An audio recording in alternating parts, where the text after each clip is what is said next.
ಉಲ್ಲಂಘನೆಗಳಾಗೋದನ್ನ challan rice ಮಾಡಿ ನಾವು online ನಲ್ಲೇ ತಮ್ಮ ಎಲ್ಲ ಯಾರು ವೈಲೇಷನ್ ಮಾಡ್ತಾರೆ ಅವರಿಗೆ ಸಾರ್ವಜನಿಕರಿಗೆ ಅವರ ಮೊಬೈಲ್ಗೆ ಫೈನ್ದು ಮಾಹಿತಿ ಹೋಗುತ್ತೆ ಅಂತ ಹೇಳಿ ಅದು ನಾವು ಅಕ್ಟೋಬರ್ 20ಕ್ಕೆ ಶುರು ಮಾಡಿದ್ವಿ. ಸೊ ಇಲ್ಲಿವರೆಗೆ ನಾವು 3395 ಪ್ರಕರಣಗಳನ್ನ ಅಂದ್ರೆ IMV ಪ್ರಕರಣಗಳು ಫೈನ್ ನ ಜನರೇಟ್ ಮಾಡಿದೀವಿ.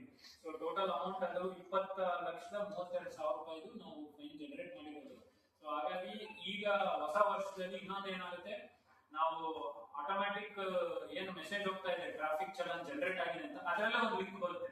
ಯಾಕಂದ್ರೆ ಈಗ ನಿಮ್ಗೆ ಗೊತ್ತಿರ್ಬೋದು, ಸೈಬರ್ ಕ್ರೈಮ್ ಕದೀಮರು ಎಲ್ಲರೂ ಬೇರೆ ಬೇರೆ ರೀತಿ ವಂಚನೆ ಮಾಡ್ತಾರೆ. ಕೆಲವೊಂದ್ಸತಿ ನಿಮ್ಗೆ ಫೈನ್ ಆಗಿದೆ ಅಂತಾನು ಲಿಂಕ್ ಕ್ಲಿಕ್ ಮಾಡಕ್ ಹೇಳಿ ನಿಮ್ಮ ಫೋನ್ದು ಏನು ಆಕ್ಸೆಸ್ ತಗೋತಾರೆ ಮತ್ತು OTP ಮತ್ತು ಇದೆಲ್ಲ ಆಗುವಂತ ಫ್ರಾಡ್ಸ್ ಆಗುವಂತ ಚಾನ್ಸಸ್ ಇರುತ್ತೆ. ಹಾಗಾಗಿ ಈಗ ಏನ್ ನಮ್ಗೆ ಯಾದಗಿರಿ ಜಿಲ್ಲಾ ಪೊಲೀಸ್ ವತಿಯಿಂದ ಆಟೋಮೆಟಿಕ್ ಟ್ರಾಫಿಕ್ ಚಲನ್ ಜನರೇಟ್ ಆಗುತ್ತೆ, ಅದರಲ್ಲೇ ಒಂದು ಲಿಂಕ್ ಬರುತ್ತೆ.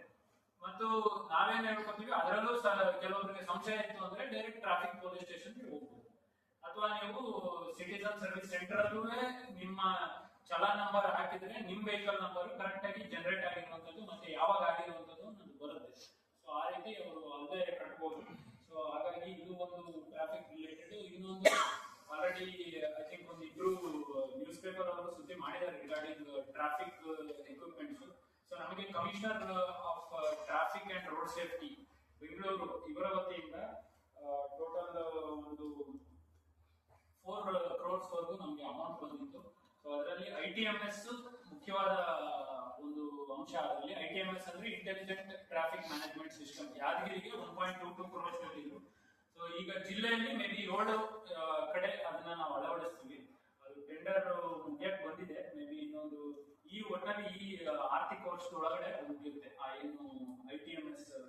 ಅದಾದ್ರೆ ಸೊ ಹೈವೇಗಳಲ್ಲಿ ಆಟೋಮ್ಯಾಟಿಕ್ ಟ್ರಾಫಿಕ್ ಅದೇ ಚಲನ್ ಜನರೇಟ್ ಮಾಡುತ್ತೆ ಮತ್ತೆ ಸಂಬಂಧಪಟ್ಟವ್ರಿಗೆ ಓನರ್ಗಳಿಗೆ ಅದು ಮೆಸೇಜ್ ಹೋಗ್ತದೆ. ಸೊ ಹಾಗಾಗಿ ಅದು ಸ್ಟಾರ್ಟ್ ಆದ್ಮೇಲಂತೂ ಎಲ್ಲರೂ ಇನ್ಕ್ಲೂಡಿಂಗ್ ಹೆಲ್ಮೆಟ್ ಇರ್ಬೋದು, ಟ್ರಿಪಲ್ ರೈಡಿಂಗ್ ಇರ್ಬೋದು, ಮೊಬೈಲ್ ಫೋನ್ ಯೂಸಿಂಗ್ ಇರ್ಬೋದು, ಅತಿ ಬೇಗ. ಯಾಕೆಂದ್ರೆ ನಾವು ಟೋಟಲ್ 500 ವೈಲೇಷನ್ಸ್ ರೈಸ್ ಮಾಡಿದ್ವಿ ಲಾಸ್ಟ್ 4 months ಅಲ್ಲಿ. ಬರೀ ನಮ್ಮ ಸೈದಾಪುರ್ ರೋಡ್ಗೆ ಅಂದ್ರೆ ರಾಯಚೂರು ರೋಡ್ಗೆ ಮತ್ತೆ ಹೈದರಾಬಾದ್ ರೋಡ್ಗೆ. ಸೊ ಅಲ್ಲಿ ಎಲ್ಲ 60-70 ಕಿಲೋಮೀಟರ್ಸ್ ಸ್ಪೀಡ್ ಲಿಮಿಟ್ ಇರ್ತದೆ. ಅದರಲ್ಲಿ 90-95 ಹೋದ್ರೆ ಟ್ರಾಫಿಕ್ ಚಲಾನ್ ಜನರೇಟ್ ಆಗುತ್ತೆ. ಸೊ ಈ ನಿಟ್ಟಿನಲ್ಲಿ